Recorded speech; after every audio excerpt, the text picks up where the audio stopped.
আসসালামু আলাইকুম প্রিয় দর্শক।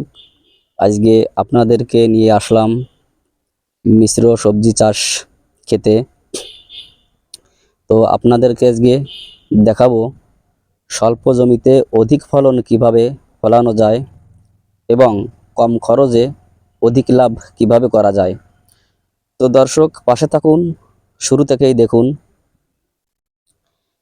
এই যে দেখেন, প্রথমে বেড কেটে এখানে পালং শাক বোনা হয়েছে এবং দুই পাশে ভেন্ডির চারা রোপণ করা হয়েছে এবং এই ক্যানালের ভিতরে কচুর চারা রোপণ করা হয়েছে। এ থেকে লতি হবে। তো দর্শক দেখুন, এর পরবর্তীতে এই গাছ যখন বড় হয়ে গেছে, আলহামদুলিল্লাহ খুব ভালো ফলন হয়েছে।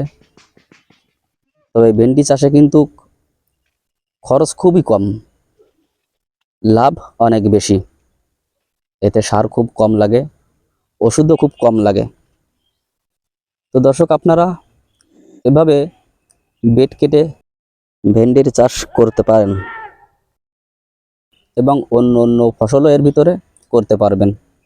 তবে জমিটা যদি একটু নিচু হয় তাহলে ভালো হয় বেড কেটে এভাবে চাষ করলে। তো আপনারা এভাবে চাষ করতে পারেন।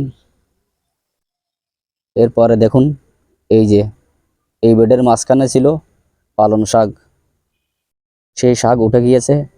তারপর এখানে টমেটোর চারা রোপণ করা হয়েছিল এবং মাঝে মাঝে আছে পেঁপের চারা রোপণ করা। এখানে অনেকগুলো পেঁপের চারা আছে। আলহামদুলিল্লাহ সকল চাষ সফলভাবে হয়েছে। আল্লাহর রহমত, আপনাদেরও দোয়া। দেখেন টমেটো গাছ আলহামদুলিল্লাহ খুব টমেটো হয়েছে। টমেটো বিক্রি করার মতন হয়ে গিয়েছে, কিন্তু এখনো টমেটো বিক্রি করি নাই।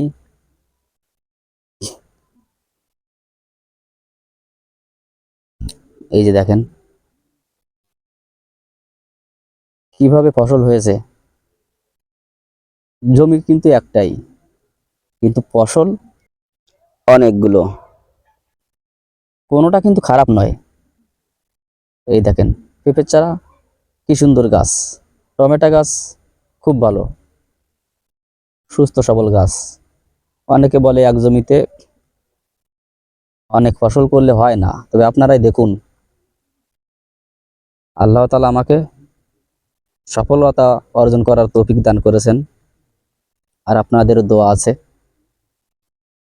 শুধু এখানেই শেষ নয়, এই জমিতে আরো ফসল আছে। আপনারা একটু সামনে গেলেই দেখতে পাবেন এই জমিতে আরো ফসল, আপনাদেরকে দেখাবো। এই যে দেখেন পুরাটা বেড কেটে ভেন্ডি লাগানো হয়েছে। এই বেডের দুই পাশ দিয়ে মাঝখানে পেঁপের চারা এবং টমেটোর চারা লাগানো হয়েছে এবং এই ক্যানালের ভিতরে যে কচু লাগানো হয়েছিল, লতি কচু, সেটাও আপনারা দেখবেন।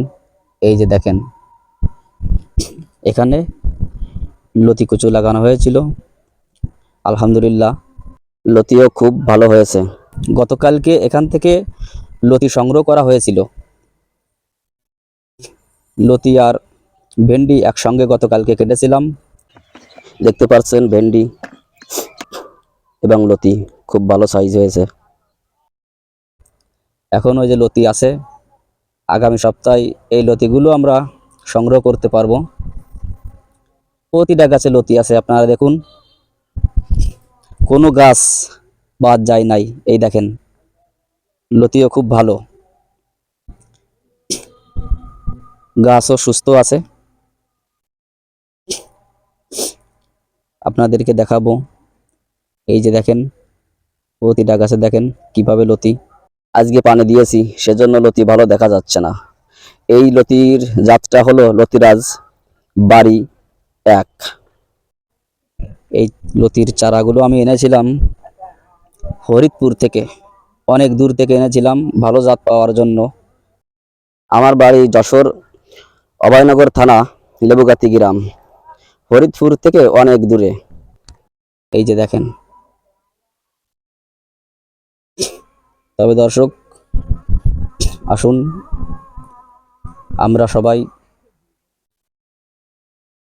সবজি চাষ করি। সবজি চাষ করে আমরা সবাই স্বাবলম্বী হই।